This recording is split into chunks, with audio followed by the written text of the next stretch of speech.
Hi, I'm Mana Moini, and you're listening to the Humanity Podcast.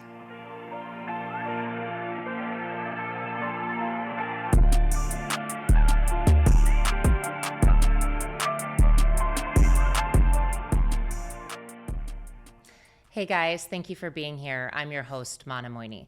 Today's topic is the power of community. A community can give us a sense of identity and like we're part of something important. Joining me for this conversation is Jill Wiedemann-West. She's the CEO of People Incorporated. People Inc. is a provider of mental health services, and in 2023 was named one of the largest nonprofits in the Twin Cities. Additionally, in 2022, Minnesota Monthly named Jill one of its top 500 most influential and powerful leaders in the state of Minnesota. She's here to talk about her journey, our society and mental health, and finally, the power of community.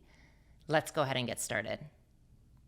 Hi, Jill. Thank you so much for being here. Thank you for asking.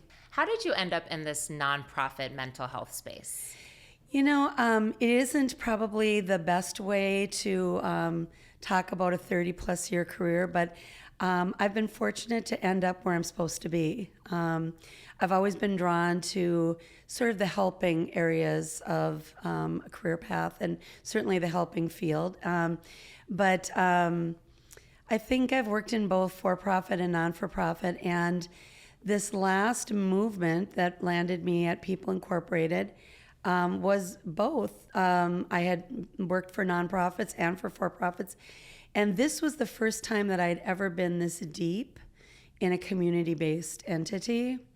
And it was a little bit unsettling, but it popped up the way it was supposed to, and I thought, you know what, I'm supposed to follow this, and I can honestly tell you I'm exactly where I'm supposed to be.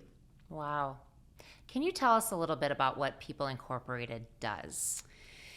People Incorporated is a community-based mental health agency, and what that basically means is that we work with individuals who have mental health concerns along a very wide spectrum, from not disabled by their mental health to fully disabled by their mental health. We work with them at a variety of levels of services, everything from in-home services, case management. We have therapy services, and we have treatment programs.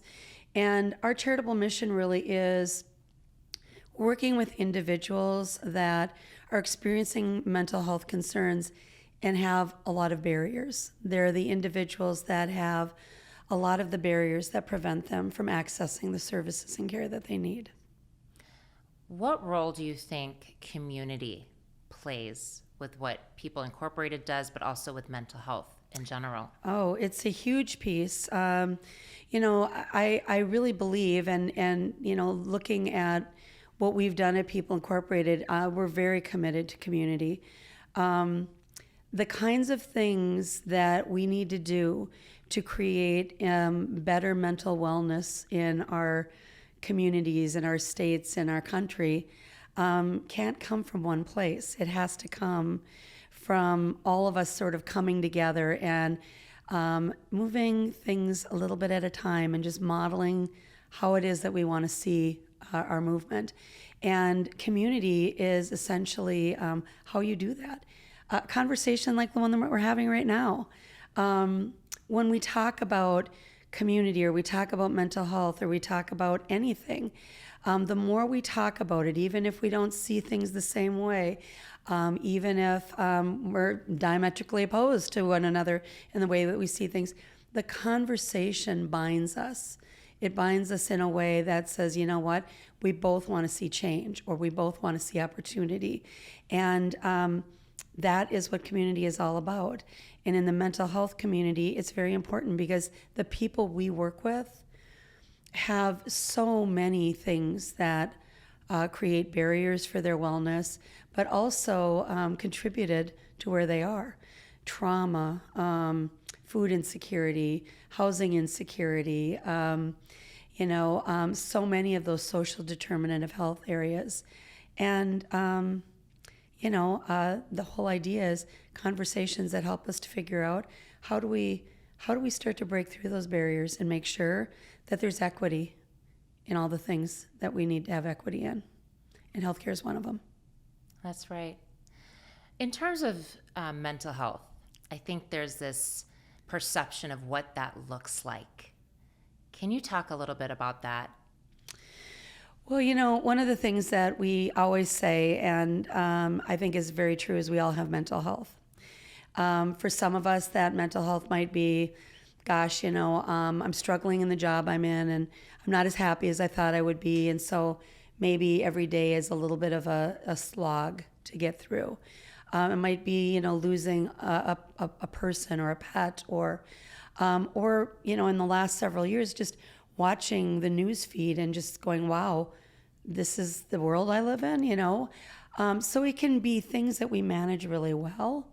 It can be things that in some cases we need a little bit of help with, perhaps because we're not getting our arms around it, all the way to mental health being a disabling, state where individuals can't work or, really need day-to-day supports to help them. So mental health, we all have it, and it's a continuum. And for most of us, we manage it. We talk our way through it. We work through our issues that kind of bring us down.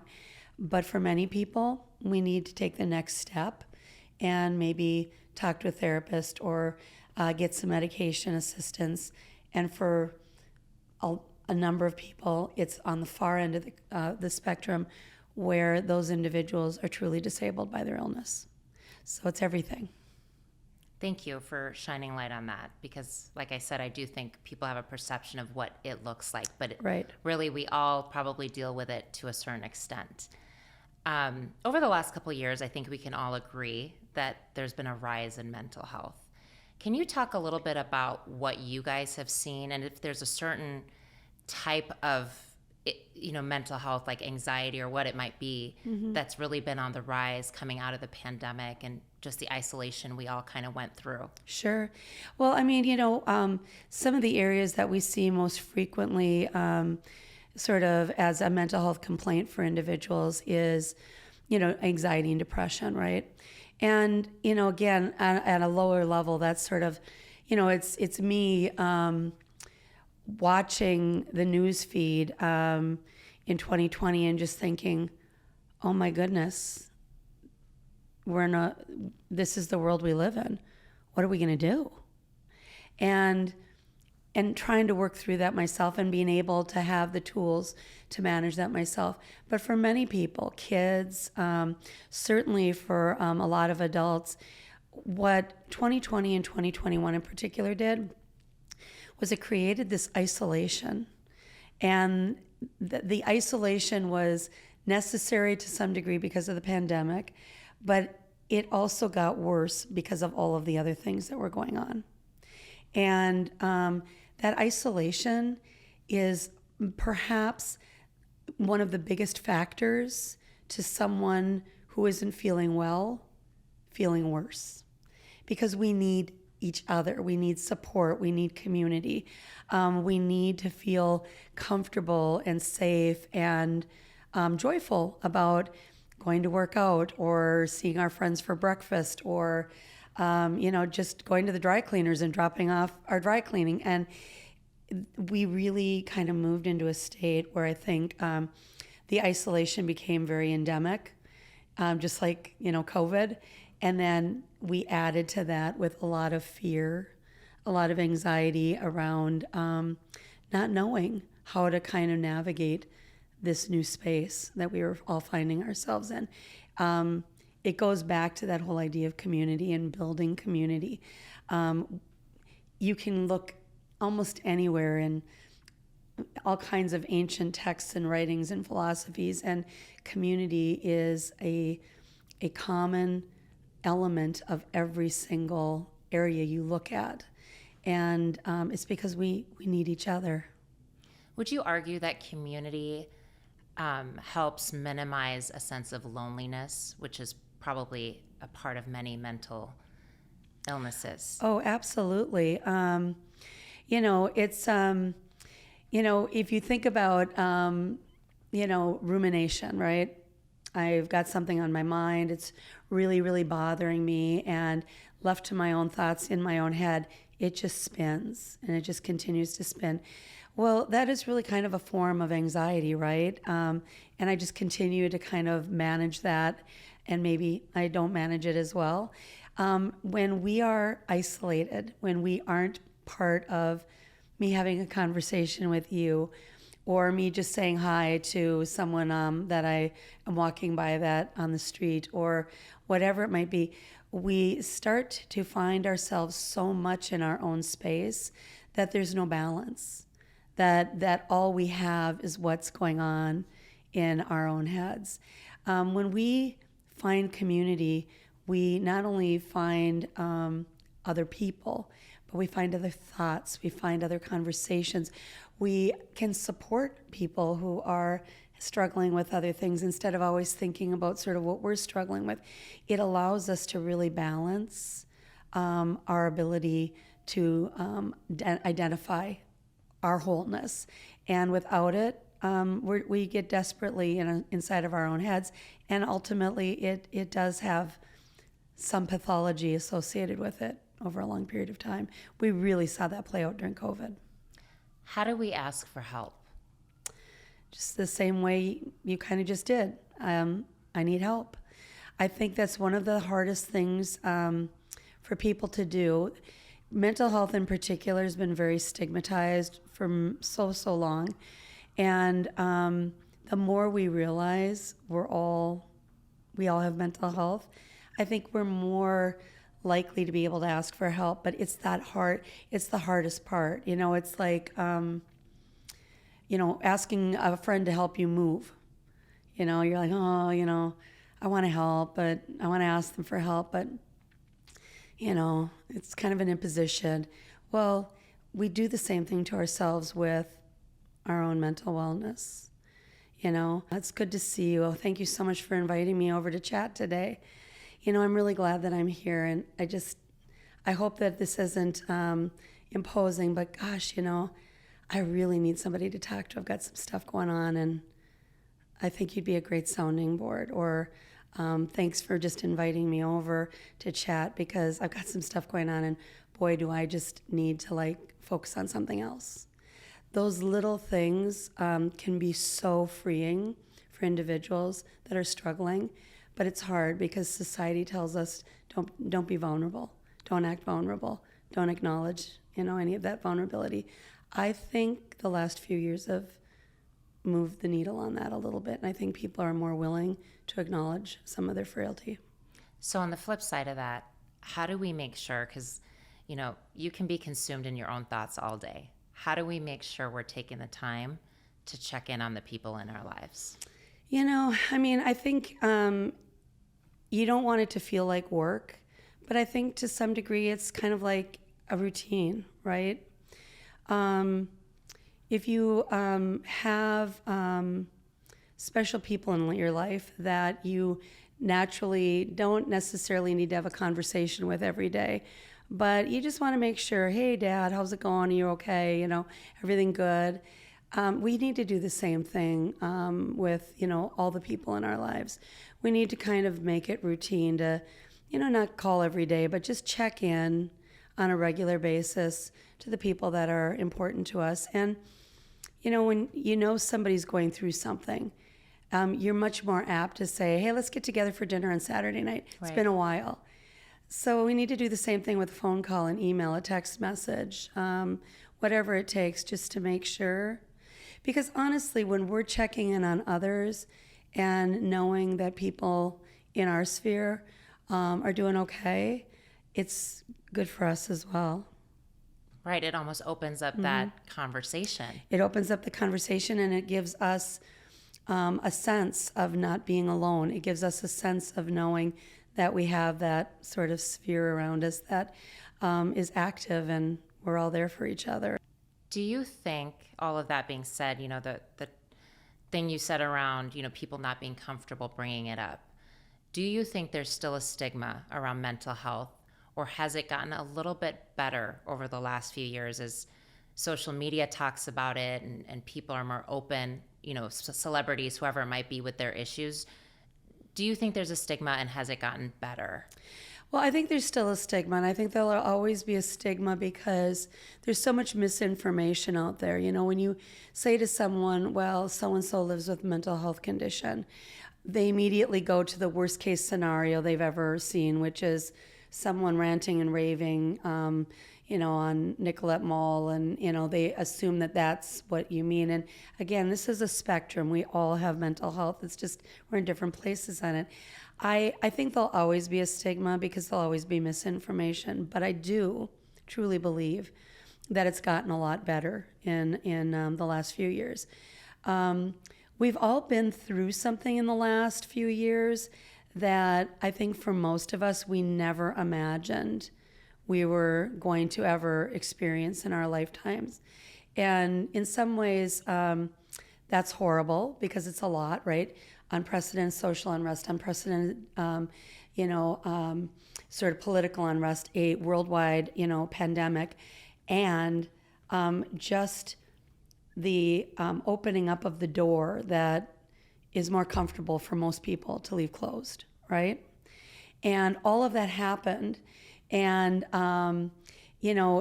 you can't take that back. Once you see it, once you experience it, once you feel it, once you acknowledge you have feelings about it, you can't take it back. So you got to do something with it.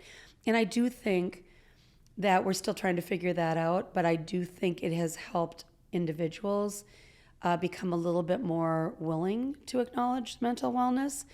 And I think a lot of people really, really struggled with, during 2020 and 2021 in particular, with just sort of the isolation, the fear, the anxiety that was coming with all of what was coming at them. So I do feel like we've made real progress in people acknowledging mental wellness, mental health. I will say that I am, honestly, I have no right to be, but I am so proud of pro athletes and actors and actresses and people in a very visible role that, millions of people look up to and imagine that they've got it all figured out. Their courage to come forward and say, hey, I'm not okay. I'm not going to compete in the Olympics.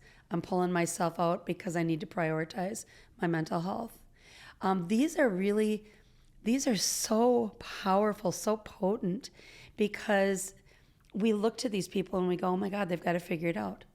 They're expert at this. They're the most wonderful basketball player, the most extraordinary football player. And then they start to talk about, wow, I'm not always okay. Right. To be that vulnerable on that stage is truly impressive. I mean, I really have to tell you, I think that's been a game changer in the last few years. Is I do believe that people that, years ago would have been said, well, don't tell anybody why you disappeared for a few weeks. Now they're saying I disappeared for a few weeks because I needed to take some time and prioritize my mental wellness, or I dropped out of this competition, or whatever it might be. It's so courageous, but it has absolutely been huge for mental health. What is your favorite part about what you do? Oh gosh, I have a lot of favorite parts about what I do. I love, a lot of aspects of what I do. I love seeing, my teams. I love seeing clients get better or get to a place where they're feeling like they can do more and be more stable. But I got to be honest with you. I think selfishly, my favorite part of the job is when I see change starting to happen, whether it's the conversations that we're having, whether it's, we just had an event, People Incorporated did a couple of weeks ago, and it was just sort of a meet and greet kind of event. But, just the extraordinary joy that I felt as I walked out of that event, thinking about all the conversations that I had and how many different people were in those conversations and how they embraced the idea of we need to come together. They embraced the idea of we can do more when we we combine sort of our best thinking and our best actions. And the gratitude I have for people that were willing to be open about their own struggles and their own challenges, and for those that didn't have that conversation, just how impassioned they felt about creating well communities, creating well and equitable communities. That selfishly is sometimes they're really baby steps, but selfishly, oh my gosh, when I feel like we're kind of moving even a little half a step forward, gosh, that's exciting. It just motivates me to want to do more and better. That's amazing. Is there a specific story that's really made an impact on you at your time at People Incorporated? There's so many stories that I could tell you. I have a really, when I first started at People Incorporated, and we still do it, we did a lot of homeless outreach, and we really focused on the homeless community and really finding those chronic and persistently mentally ill folks that were kind of living outdoors and whatnot. And then, of course, what we really realized is that if you're living outdoors, you have mental health issues, right? Mm-hmm. I certainly would. We had a area where clients could come in, they could look for shoes or coats or get gear to live outdoors more comfortably, like sleeping bags and whatnot. And then they get a cup of coffee, and we'd always have donuts for them and whatnot. And for years and years and years, we had a particular individual who came regularly, but he was selectively mute. He would not talk to anyone. He would not answer a question. He wouldn't engage. He'd just come, he'd have coffee, he'd get what he needed, and he'd leave. And about 5 years, 6 years into his continued coming, one day he took someone aside and told them he couldn't see. He was losing his vision. And we always knew that he was probably selectively moved because we would see him kind of talking to people outdoors. But to think that, and we were able to get him to the hospital and find out what was going on and help to get him the medical help he needed to restore some of his vision. The part of that story that is so potent for me is that it was a long game. We built trust. We honored his space and didn't say, gosh, you got to be able to talk to us if you're going to use these services. We just honored him where he was at. We met the client where they're at. And when he was ready, he had built enough trust to say, I'm vulnerable, I need help. The power of that community in making him feel safe. That's right. And then thinking about how that community comes together. One of the other things that I've just been really, again, I could tell you stories forever, but, we have a program where we go out on mental health calls with police in some communities. And, traditionally, mental health calls have been pretty traumatizing. Our folks that if they're having an episode of mania or, just dysregulation, oftentimes what that's met with is either, a trip in the back of the squad car to either the emergency room or a holding cell. Mm-hmm. And, I've been so proud of the work that we've done with individuals who are living in our community that are maybe more frequent 911 callers or that the police run into more frequently, whether it be on the street or in their homes. And shifting that in combination with a dialogue with the community, with community hospitals, with the community police, and saying, this isn't actually going to help this. Let's see what we can do about getting out there and de-escalating and meeting with the client. And I love the way that we've come together as a community and found a way to meet that client who's dysregulated, who, if not for, would be in the back of a squad car either being transported to the local hospital or to a holding cell somewhere. And having the opportunity to send in a clinical social worker and say, let's talk about what's going on, and trying to use tools to de-escalate the situation, and then ultimately, hopefully, move forward with very constructive approaches to helping that individual. Those are just some of the ways that, tying to the idea of community, I think lots of stories, Mana, but just that change, that you didn't just change the way the client saw something. You didn't just change the way the client experienced something, but you changed the way the police went, oh my gosh, so we could do this different. And it works.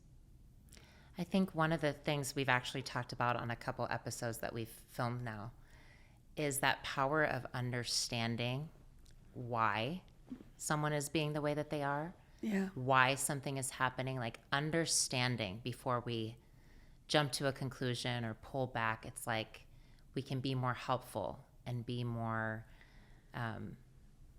familiar and bring forward that community when we understand. Yes. And, I think that's an inside job to a large extent, right? And I think we've learned that a lot, especially in the last few years. We're socialized a lot with gross impressions. And we look at those gross impressions and we say, well, this is what this means, or this is what this represents. And maybe one of the things that we've learned over these last few very challenging years is that maybe we need to step back and actually create attribution from our own space and seek to understand, seek to not attribute something that is maybe more of an accepted sort of, like with mental health, that it's accepted that these folks are crazy and that they're dangerous and all that. That's simply not true. I mean, folks with mental illness, severe mental illness, are far more likely to be victims of crime and injustice than they are of being perpetrators thereof. But I think the last few years, hopefully, have helped us as individuals to do a couple things. One, step back and kind of get rid of those accepted attributions and say, what am I seeing here? What do I think is going on here? How do I see that? And then perhaps develop a new sort of model, a new way of modeling, the way that we want to treat each other, and how you can bring that forward just in and of yourself. Beautifully said. Thanks. Switching gears. Mm-hmm. So as I was learning about your organization, I learned about Artability. Oh, yeah. Can you tell everyone about Artability and why this program was started? Gosh, I just get goosebumps when I talk about Artability. So years and years ago, I can't take responsibility for this. Years and years ago, People Incorporated decided in what was then some of our clubhouses, places where our clients can drop in and just do activities. They started doing artwork, and they did these very, very humble little shows where they'd hang up 25, 26, 30 pieces of artwork, and they'd let folks come in and see what the clients had done.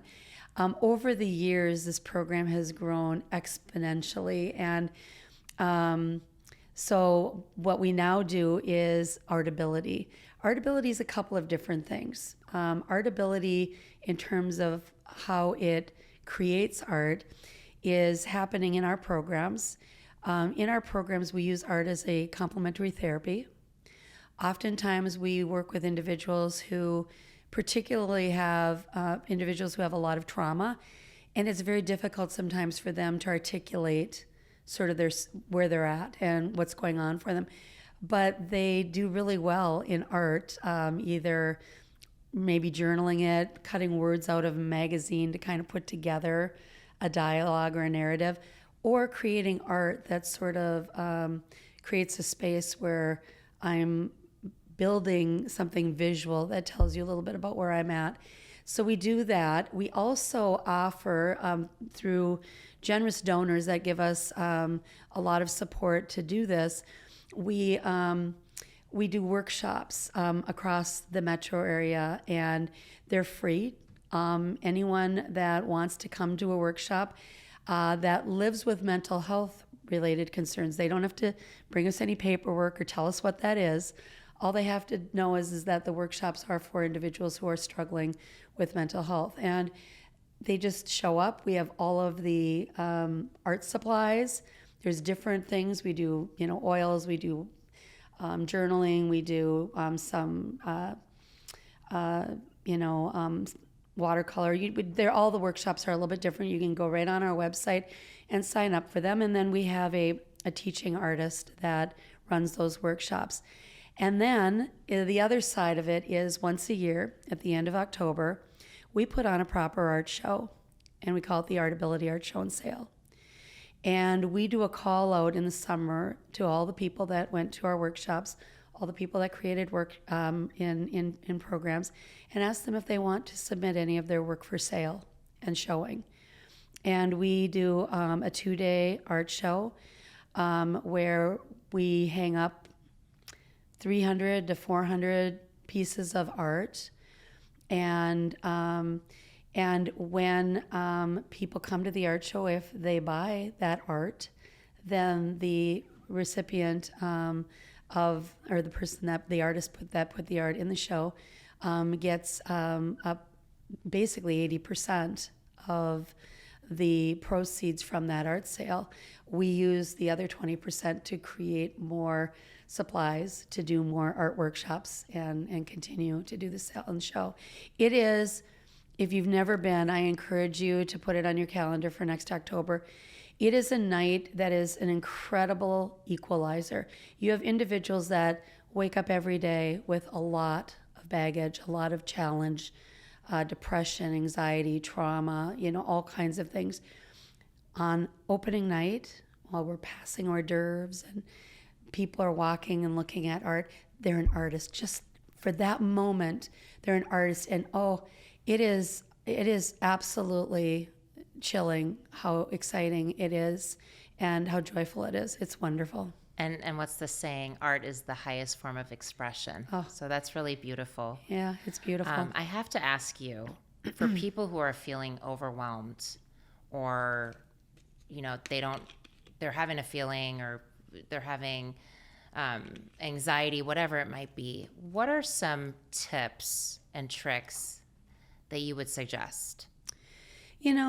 I think anything that's mindfulness based is a really, really great start.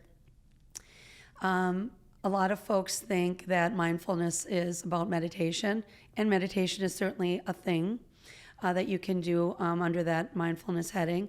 And meditation isn't really about knowing how to meditate. It's about just learning what you need to kind of quiet yourself. And I think that can be an incredible tool for someone who is struggling. I think exercise can be an incredible tool as well. A lot of times people don't realize it, but when you exercise, you naturally kind of pull yourself out of whatever's going on because you're focused on what it is that you're doing, running or biking or going to a class. Plus, it naturally creates chemical reactions in your body that kind of combat a lot of depression and anxiety. The other thing is journaling, being able to get it out of your head and on paper. Sometimes there's an old saying that, when you're angry with someone, write it in a letter and then just throw the letter away, but get it out. Really, it's the same thing for someone who might be struggling with issues. Get it out, put it somewhere else. Those kinds of things, anything mindful, yoga, movement, exercise, journaling. For a lot of people, meditation can be just an immersion in music, a particular type of music or whatever. Those kinds of things are really all they're doing is saying, I'm taking it from where it's kind of sitting and I'm dropping it somewhere else. And that can be incredibly helpful. If in fact you need more help with that, then you need to reach out and say, I need help. Whether it's making a therapy appointment or it's going to a yoga studio and having someone help you be mindful or move. So we just have to know that it's a journey, just like People Incorporated is like a system of care, and there's a lot of different services, and people need some and all in one of those services. Really interrupting not feeling mentally well is also a system, and it's a very, very personal experience. And you just have to keep trying the things that will help you know what works for you. So lastly, we have been asking our guests about kindness. Kindness is at the essence of this podcast, of this platform, encouraging kindness, being kind. Is there a story of kindness that's happened to yourself or that you've witnessed in your life that left an impact, maybe changed your life, whatever it might be, that you can share with us? This was several years ago. We had a person who we had seen in our programs multiple times. We have crisis residences where people come for short-term stays to try to manage crisis. We'd also seen this individual in our treatment programs, and they were pretty well known to our system. And they never really participated fully, and which isn't an unusual thing for folks with more intractable mental health issues. But anyway, several years ago, I saw this individual at the Artability workshop or at the Artability opening night, and I was like, well, gosh, and now if I know them, they've been in our system a lot, right? And I'm like, well, hi, blah, blah, blah, and how are you doing, and everything. And the individual sat down, and so I kind of sat down with her, and she said, I have a piece of art in the art show. And I said, you do? Well, that's wonderful. And she said, yeah, I'm not an artist, though. I'm not an artist. And I said, well, tell me about that. And she goes, well, they've always been telling me, oh, come and do the art, but I'm not good at it. So I never did. But she said we had the person who happened to be at the time the teaching artist in our programs basically convinced her just to create something, just to pass the time. And she said after 2 or 3 times of coming to the weekly workshops while I was in treatment, she said, I finally just sat down and drew a couple things. And she said, this is very good.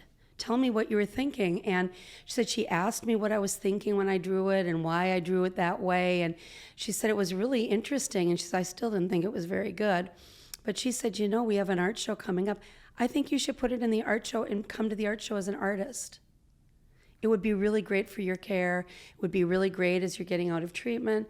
And she says, this individual, she's telling me this individual was so kind that she took the time to not just teach me how to draw a picture, encourage me, but what was I thinking? Why did I draw it that way? Why did I not think that I was artistic? And she said it was just this overwhelming sense that I was important, that somebody actually cared enough to ask the question. And she said, so I went ahead and I did it, and she says, I want you to know I thought a lot of times, and I called her a lot of times and said, I'm going to take my picture out. And she would take the time that she needed to just walk me through it and whatnot. And she says, you know what? Someone bought my picture. Wow. And I said, wow, it's opening night. That's great that they've already bought your picture. And she says, I think I'm an artist. Oh, wow. So all of a sudden, this individual had this wonderful attribution of what it felt to be important enough to have someone kind of grab them by the hand and lead them through a thought process. But then more excitingly, they saw themselves as someone who was an artist. I mean, that's something that now I'm sure she carries with her. So the kindness of just 15 minutes of tell me why you drew it this way, or, encouraging it.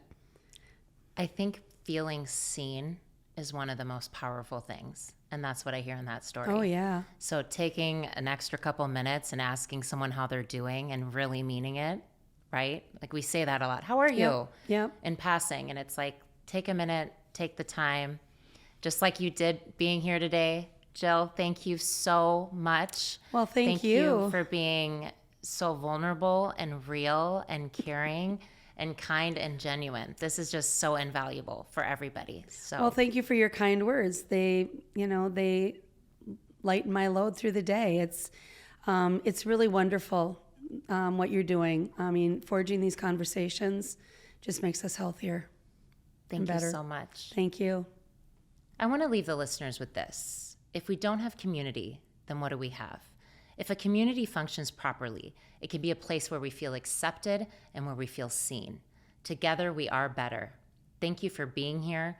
Thank you for listening. And thank you for being a part of the Humanity community. I hope you have a wonderful day.